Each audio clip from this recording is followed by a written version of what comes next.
സംസ്ഥാനത്ത് വ്യാപകമായി ദുരന്തം വിതച്ച് പേമാരിയും ഉരുൾപൊട്ടലും. എരുമമുണ്ടയിൽ 5 പേരുടെ മൃതദേഹമാണ് നേരത്തെ കിട്ടിയിരുന്നത്. ഇപ്പോൾ 6ാമത്തെ ഒരു മൃതദേഹം കൂടി രക്ഷാപ്രവർത്തകർക്ക് കണ്ടെത്താൻ കഴിഞ്ഞിരിക്കുന്നു.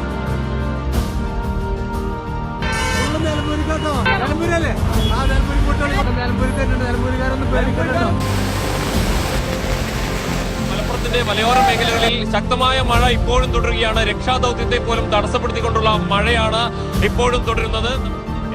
ഓരോ നിമിഷവും വെള്ളം കൂടിക്കൊണ്ടിരിക്കുകയാണ്.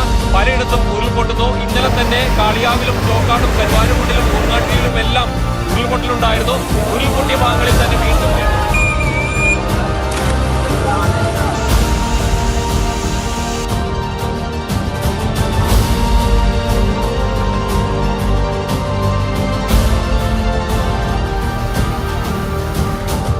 മലപ്പുറം ചെട്ടിയമ്പറമ്പിലും ഉരുൾപൊട്ടലിൽ ഒരു കുടുംബത്തിലെ 5 പേർ മരിച്ചു. ഒരാളെ കാണാതായി. മലപ്പുറത്ത് 5 ഇടങ്ങളിലാണ് ഉരുൾപൊട്ടിയത്. ചെട്ടിയമ്പറമ്പ് പറമ്പാടൻ സുബ്രഹ്മണ്യൻ, അമ്മ കുഞ്ഞി, സുബ്രഹ്മണ്യന്റെ ഭാര്യ ഗീത, മക്കളായ നവനീത്, നിവേദ്, ബന്ധു മിഥുൻ എന്നിവരാണ് മരിച്ചത്.